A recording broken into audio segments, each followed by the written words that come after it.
La libertad de América Latina aún guarda muchos secretos. ¿Hubo un único cerebro ejecutor detrás de las ansias libertadoras de todo el continente? ¿Se ejecutó un plan que había delineado un masón inglés para extender el poder británico en América? ¿Cuánto tuvo que ver la masonería en este proceso?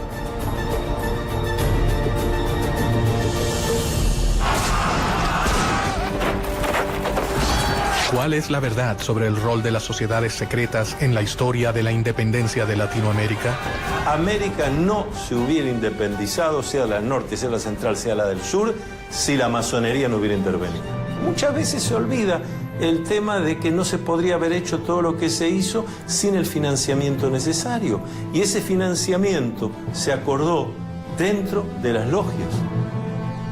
A lo largo de la historia, las sociedades secretas han manejado planes y alianzas ocultas para llevar a cabo sus objetivos. Archivos y documentos revelan una historia paralela al relato tradicional de la emancipación de América. Sospechosamente, estas sociedades nacieron en Inglaterra. Inglaterra era el lugar ideal para que germinara un plan que podía cambiar el orden mundial para siempre.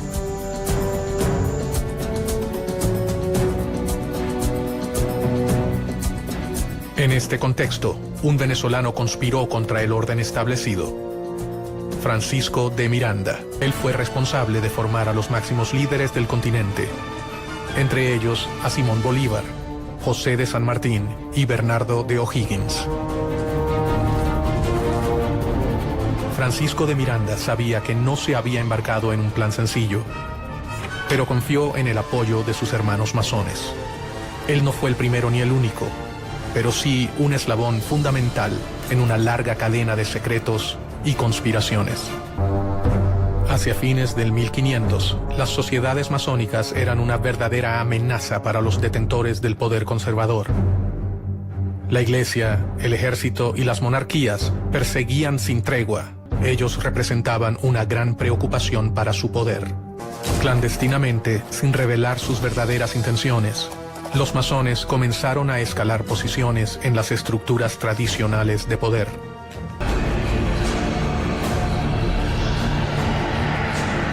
Gracias al impulso de Guillermo III, la Gran Logia Inglesa se creó en Londres en 1717.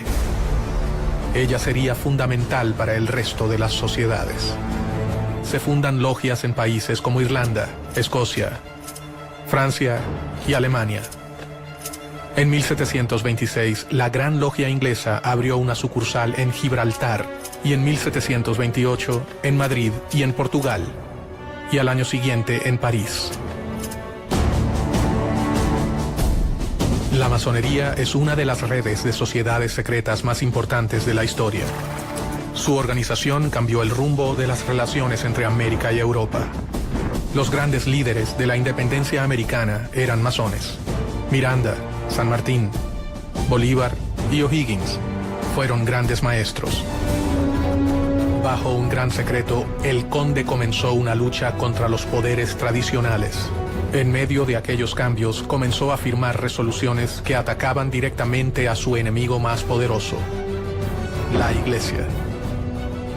Una de las principales reformas borbónicas es limitar el poder de la Iglesia Católica en los territorios americanos y en la misma península, y expulsar a los jesuitas de los territorios americanos españoles, de las colonias españolas, para limitar el poder de la Iglesia Católica. Y los poderes que diferentes órdenes religiosas habían instaurado en el nuevo continente, especialmente los jesuitas. Ellos habían fundado ciudades, misiones y universidades, un gran ejército que respondería ante la voz de los seguidores de San Ignacio de Loyola.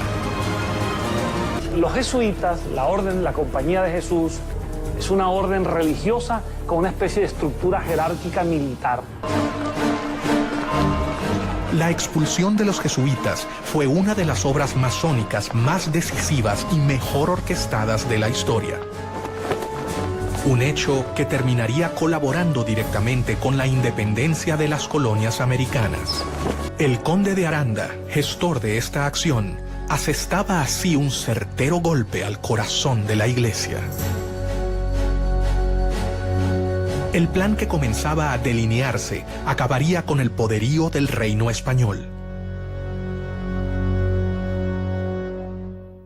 A partir de 1739, en la isla de Jamaica, se instaló la primera filial de la Gran Logia de Inglaterra. La masonería llegó a América primeramente a Estados Unidos. En 730 la trajo Benjamin Franklin y se extendió bastante en las colonias norteamericanas. Inglaterra nunca ha tenido en política exterior razones idealistas. Inglaterra ha tenido siempre intereses. En paralelo a la llegada de las logias al continente, los jóvenes americanos viajaban de América a Europa. Francisco de Miranda fue el primero en llegar. Unos años más tarde viajarían Bernardo de O'Higgins, José de San Martín, Simón Bolívar, Andrés Bello López, entre otros. Otra vez, el lugar de reunión de todos ellos sería Londres. Terminaron convirtiéndose en los héroes de la independencia, o en las manos operativas de un plan. En Estados Unidos, Miranda terminaría de comprender qué debía hacer. Había llegado al país que acababa de independizarse y allí conoció a los grandes protagonistas de la independencia. Especialmente trabó relación con George Washington.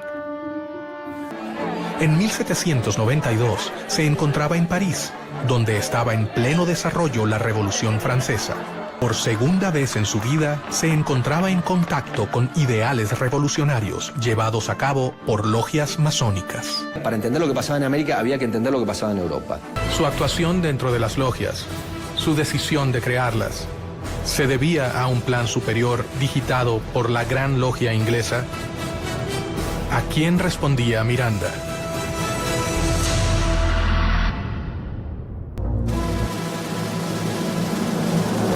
Poco a poco, un plan se hacía evidente.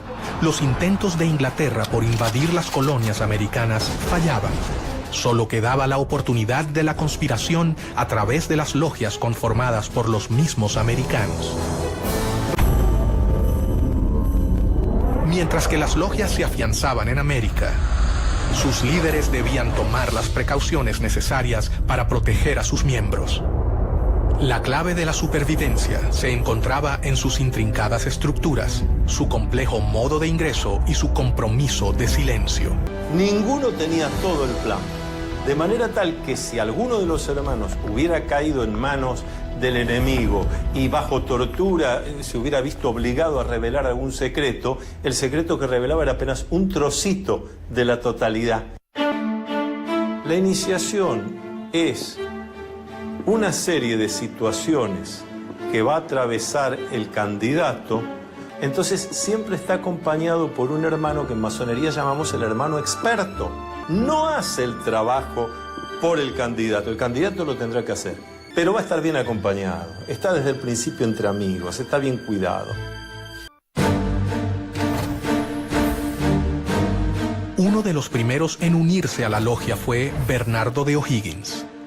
O'Higgins era hijo natural de Ambrosio O'Higgins, virrey del Perú. José de San Martín, O'Higgins, Simón Bolívar y tantos otros masones han recibido la influencia de Miranda de una manera muy concreta.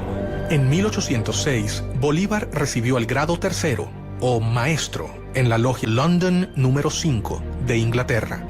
Miranda continuó reclutando miembros para su causa. Uno de ellos fue José de San Martín, gestor de la independencia de Argentina, Chile y Perú. Miranda sabía que había logrado dar el primer paso. Las logias en Europa se fortalecieron y sus miembros estaban totalmente convencidos de la necesidad de la independencia. El siguiente paso era mucho más arriesgado.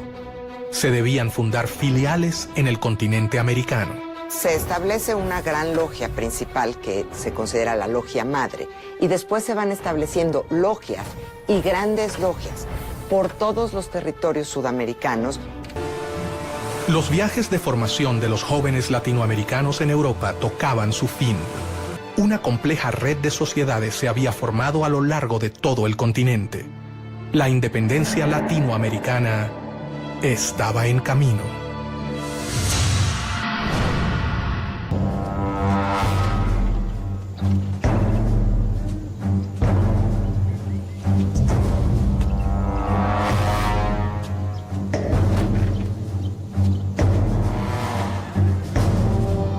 La primera logia masónica mexicana se creó en 1804, a principios de la lucha por la independencia en Ciudad de México. Una masonería muy poderosa, muy extendida, que produjo una enorme influencia en toda la política de México y del resto de América Central hasta la actualidad. Los masones mexicanos fueron los primeros en entrar en acción y el 16 de septiembre fue declarada la Independencia Nacional de México.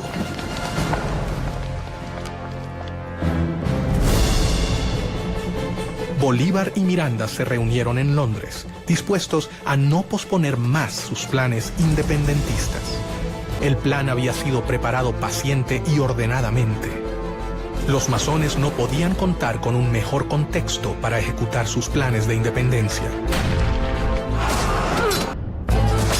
Dos caudillos se destacan en los ejércitos libertadores, dos discípulos de Francisco de Miranda, José de San Martín, quien desde el Río de la Plata sube hacia el norte, y Simón Bolívar, que lleva la revolución en sentido inverso, desde Venezuela.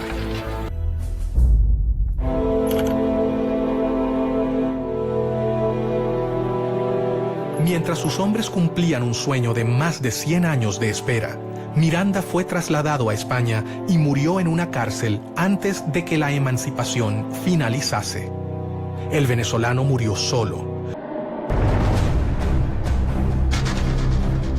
Los masones siguieron sus planes. Cientos de miles de hombres de todo el continente han abrazado su causa.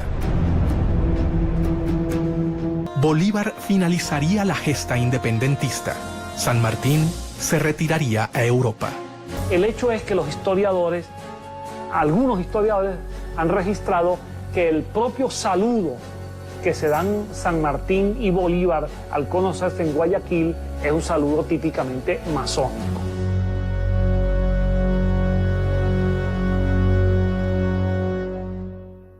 Yo te puedo decir que la independencia de toda América, América del Norte, América Central y América del Sur, es el resultado del trabajo de los masones en sus logias y de un plan masónico universal.